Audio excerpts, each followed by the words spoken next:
Hello, good morning to my dear children.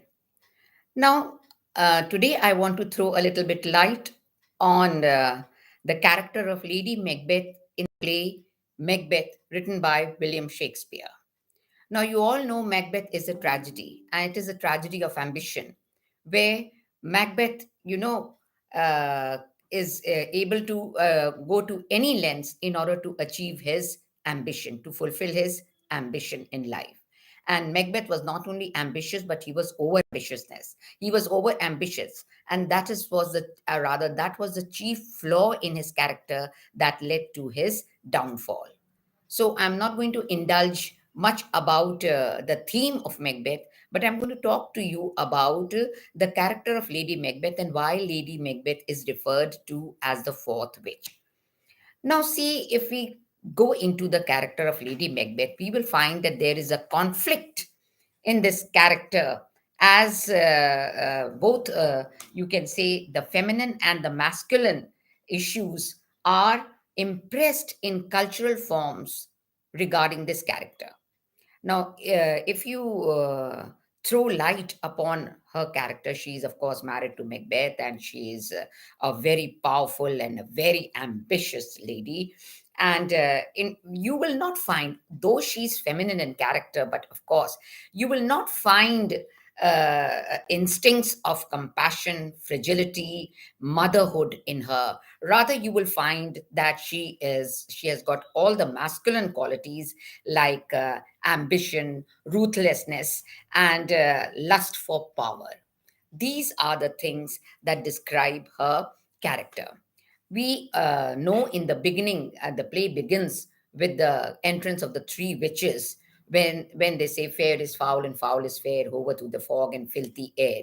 In fact, these two very lines announce the theme of the play, and the theme of the play, you all know, is the reversal of values. How the values tend to change from the beginning to the end. And Lady Macbeth, even though she's feminine in nature, but she is a little different from the witches. Now, the witches are described as wearing long black frocks, having beards and long hair and long nails. So, yeah, they are evil characters who play upon the mind of the man. But Lady Macbeth is a feminine character. She does not play upon the mind of the man, but she is the one who, you can say, influences Macbeth in the doing or commitment of the deed. Now, the idea, the seed, is sowed by the witches by making Macbeth think about his kingship. Because when they hail Macbeth in the beginning, they say, "Hail Macbeth, Thane of as the Thane of thou as the Thane of Glamis," and then hail Macbeth that thou shalt be the Thane of Cador, and then hail Macbeth, thou shalt be the king hereafter. So you know that seed is sowed in the mind of Macbeth that he will become the king. But it is Lady Macbeth who makes the plan, who executes the seed into or the idea into action by planning out the murder of King Duncan. Now, how can Macbeth become the king if King Duncan is alive? So he has to do away with him. And how can he do away with him? He can only, unless and until he removes Duncan from the throne by force, that is through murder, he cannot become the king. But Macbeth, on the other hand, is weak willed. He does not have the power or the will to do the deed. And it is Lady Macbeth who takes up the cudgel in her hands and tries to execute the plan by calling upon the powers, and says that unsix me here, fill me from the top to bottom with direst cruelty. So, I mean, she does not want to act like a female. She does not want to show passion and lovingness and kind heartedness and honesty and compassion as a woman would feel. But she wants to instill in her mind, in her heart, all those cruel powers, or rather, you can say that ruthlessness, that hatred in her own self, so that she is able to provoke Macbeth in the doing of the deed. And in fact, she incites Macbeth by saying that, see, even if a baby is sucking milk, from my breast, I will pluck away the nipple from the mouth of the baby and dash the brains out of the child. Now, who can dare to say such a thing? And when Macbeth hears these speeches of Lady Macbeth, then he says, in fact, he praises, he says, well, you are fit to bear male children only. And after the instigation of Lady Macbeth, of course, Macbeth decides to do the murder. But you can say that Lady Macbeth has natural and unnatural powers, but she does not have any supernatural powers like the witches to commit or do the deed. So she uses her masculine powers in order to provoke Macbeth in the commitment of the deed. And when the deed is committed, in fact, when the deed and when the murder is to take place, she denies. I mean, Macbeth in some, becomes a little weak-willed and says that I will do only what is there in the power of the man. What man dares, I will dare to do. That is, the man does not dare to kill a human being, so I will refrain from killing Duncan. But Lady Macbeth then she says, see, if Duncan was not resembling in his sleep with her father, she would have dared to commit the action, that is the murder.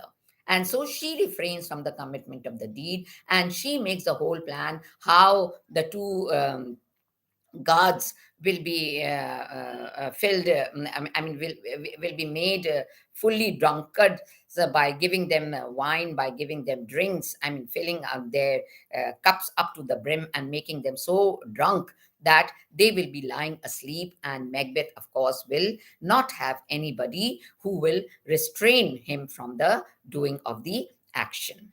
So the deed is committed with the powers of Lady Macbeth. But let me tell you, even though Lady Macbeth does not have the supernatural power in making Macbeth in the commitment of the deed, she is only using her masculine powers in order to make Macbeth do this particular deed. But at the same time, I would like to tell you that after the deed is committed, Macbeth becomes powerful in order to, in fact, protect himself by committing further murders. That is the murder of Banquo and murder of Macduff, murder of Mango, because he will be the first witness to hold against this particular deed committed by Macbeth. And therefore, he plans. And in the planning of the murder of Banquo, he does not take the help of Lady Macbeth. In fact, Lady Macbeth has no power after the murder of King Duncan. And then later on, Macbeth also plans to murder Macduff because he becomes a suspect because he refuses to attend the coronation ceremony of Macbeth at Scone. All the other guests are there, but Macduff refrains and goes to England in order to take the help of Malcolm, the elder son of King Duncan, who is residing in, or rather, who has run away to England, and the younger one, Donalbain, who has run away to Ireland, and in order to escape from the evil hands of Macbeth. Because both the sons knew that if they stay back, Macbeth is definitely going to make them the next target. So they are not there. And later on, and as a king, when he becomes the king, as a king, he plans the murder of Banquo on his own by taking the help of the professional murderers. Because now he's a king, he cannot do the deed himself. So he takes the help of professional murderers in the commitment of the deed. And he succeeds also in killing Banquo, but of course, Fleance, the son of Banquo, escapes. So if you say that Lady Macbeth is the fourth witch, how can you prove that Lady Macbeth is a witch? Lady Macbeth is not a witch because you see, when you sow the idea into the mind of the man, it is for the man himself to decide whether he should commit the deed or not to commit the deed. That is, to do or not to do. That is the question that torments the human mind. And that should have tormented Macbeth, and that should have made him refrain him rather from doing the particular deed if he was good at heart and if he did not want to indulge in any evil practices by becoming the king, or his lust for ambition, his lust for power, his lust for kingship. It was that disaster, or rather, you can say that fault in his character, which led him to the commitment of the deed. So, see, children, what happens is that anybody, you have got two voices in your heart, in your body, that is the voice of God and the voice of the devil. And the voice of the devil, always prompts you to do evil actions. That is to take the easy way out in order to reach your goal, in order to succeed, in order to get power. And the voice of God always tells you to reason out, to think, and listen to your heart, listen to your mind before you indulge in an action. So, and we human beings are always, we readily give in to the temptations in our mind and in our heart. So Macbeth gave in to his temptation, and Macbeth wanted to, use his this overvaulting ambition that he had in his heart, and he wanted to get it fulfilled by adopting evil means. So, how can you, blame Lady Macbeth for the doing of the deed? Of course, she was promoting the idea of getting kingship. But she was not the one who can be called a witch in making Macbeth do the deed. Anybody can influence you, anybody can come up to you and give you ideas, but it is up to you to decide what is right and what is not, because God has given you the reasoning power to decide.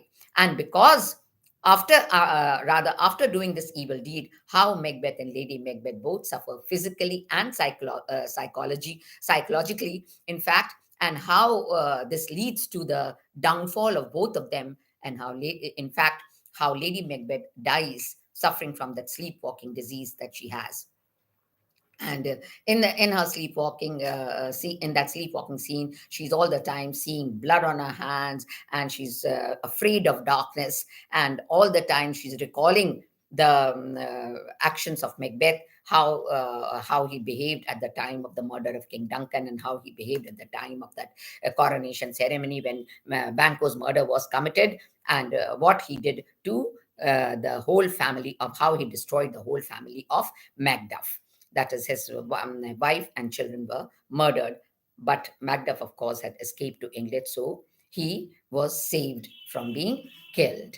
So, let me tell you that when you say, or when you write, or when you think of Lady Macbeth as a fourth witch, of course, very easily you give in to the reasoning and say that, well, Lady Macbeth is the fourth witch because she promoted Macbeth in the doing of the deed. No, I personally do not agree with this view, because I feel that no matter whosoever will promote you from the doing of the evil action, it is your own self, your own mind, which should take a correct decision. So I hope this will help you to understand the character of Lady Macbeth, who is portrayed as the fourth witch in the play. Thank you so much.